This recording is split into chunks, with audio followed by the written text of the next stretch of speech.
नमस्कार, आप देख रहे हैं मौसम तक चैनल। मैं हूं देवेंद्र त्रिपाठी। 29 मार्च को पूरे भारत में मौसम का मिजाज कैसा रहेगा, आइए जानते हैं नेशनल वेदर बुलेटिन में।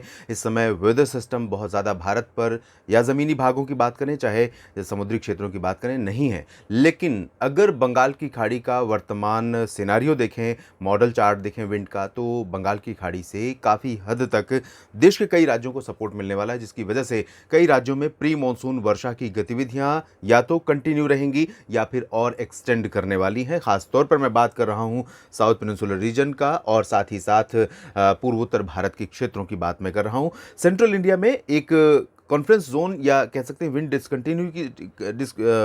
डिसकंटिन्यूटी की सिचुएशन बनी हुई है छत्तीसगढ़ से लेकर तमिलनाडु के बीच में, यहाँ से इस तरह से, और इसी वजह से अरबियन सी से थोड़ा सा मॉइस्चर थोड़ा सा बंगाल की खाड़ी से पहुंच रहा है सेंट्रल रीजन में। यहाँ पर आप देख सकते हैं गोवा तथा दक्षिणी कोंकण गोवा, दक्षिणी मध्य महाराष्ट्र के ऊपर, और साथ ही साथ छत्तीसगढ़ और तेलंगाना उड़ीसा के ऊपर भी कुछ बादल दिखाई दे रहे हैं। उत्तर भारत में कोई स्ट्रॉन्ग वेदर सिस्टम WD के रूप में नहीं है, एक सर्कुलेशन सा बना हुआ है राजस्थान के ऊपर, लेकिन वो मौसम को कितना प्रभावित करेगा ये कहना बहुत मुश्किल है। लेकिन आइए जानते हैं अगली स्लाइड में कि कहां पर बारिश होने की संभावना प्री मानसून की है और जो राहत देगी, और कहां पर हीट वेव का प्रकोप बढ़ने वाला है अगली स्लाइड में।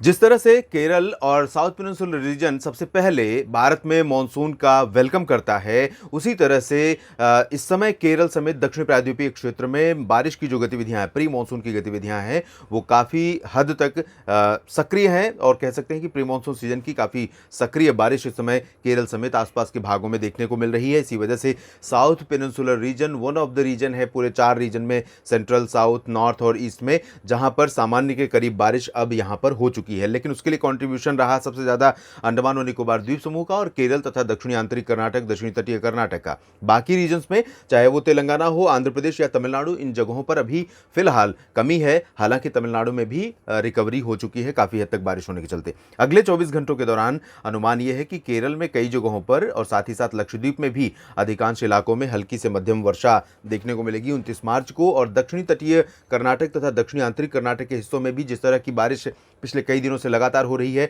ऐसी ही बारिश यहां पर जारी रहेगी। और तमिलनाडु के हिस्सों की अगर हम बात करें तो यहां पर इस मॉडल चार्ट में आप देखेंगे यहां पूरा पूरा रीजन ड्राई दिखाई दे रहा है, बे ऑफ बंगाल से सटा हुआ कोस्टल बेल्ट। लेकिन आपको बता दें कि पुदुचेरी समेत कोस्टल तमिलनाडु का जो हिस्सा है, इन भागों में कई जगहों पर हल्की और कुछ एक जगहों पर मध्यम बौछारें गिर सकती हैं।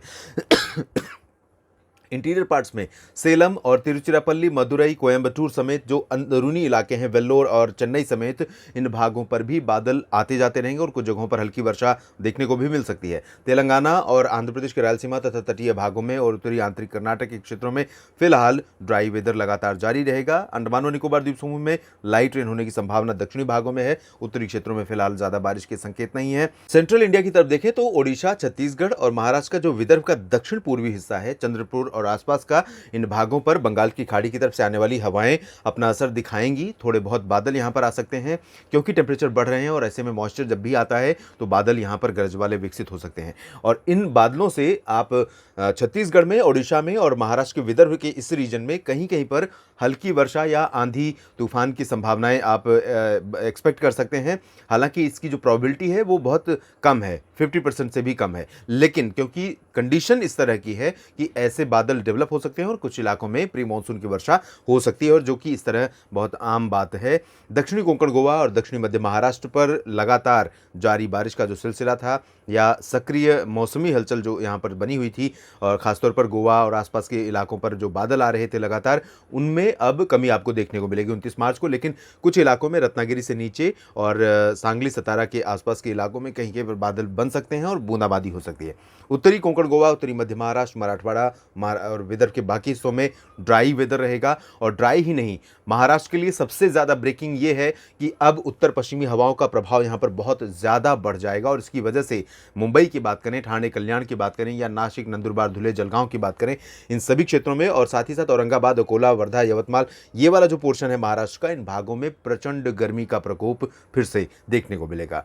मध्य प्रदेश में भी ऐसे ही हालात रहेंगे। लगातार ड्राई नॉर्थ वेस्टर्ली और नॉर्दर्ली विंड चलेगी, उत्तरी और उत्तर पश्चिमी। तो यहाँ पर सुबह और रात के समय भले आपको प्लेजेंट मौसम देखने को मिले, लेकिन दिन का जो मौसम है, दोपहर का जो मौसम है, वो प्रचंड गर्मी वाला होगा। मध्य प्रदेश के लगभग सभी क्षेत्रों में, सिर्फ दक्षिण पूर्वी इलाकों में कहीं कहीं पर थोड़े बहुत बादल आ सकते हैं, क्योंकि यहाँ पर पूर्वी हवाओं का असर हो सकता है उमरिया से लेकर मांडला बालाघाट के बीच में। बाकी जगहों पर फिलहाल किसी तरह की राहत नहीं रहेगी। गुजरात में भी वेस्ट एमपी और महाराष्ट्र के जैसे हालात होंगे।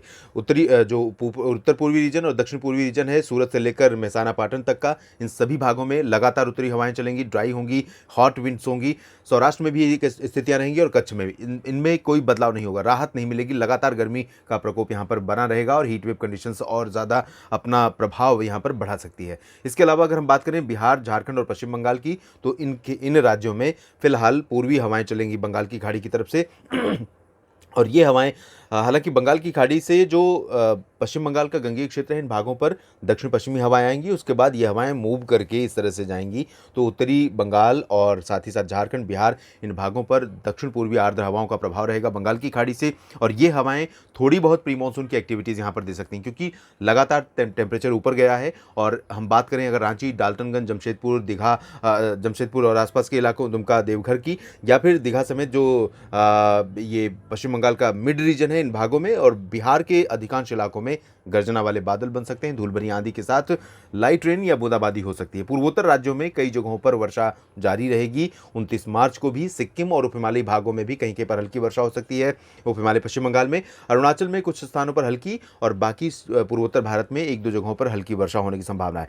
उत्तर प्रदेश के लगभग सभी शहरों में, राजस्थान के अधिकांश इलाकों में, दिल्ली, हरियाणा, पंजाब के सभी जिलों में ड्राई वेदर रहेगा। उत्तर पश्चिमी दिशा की शुष्क और गर्म हवाओं का असर लगातार बढ़ेगा।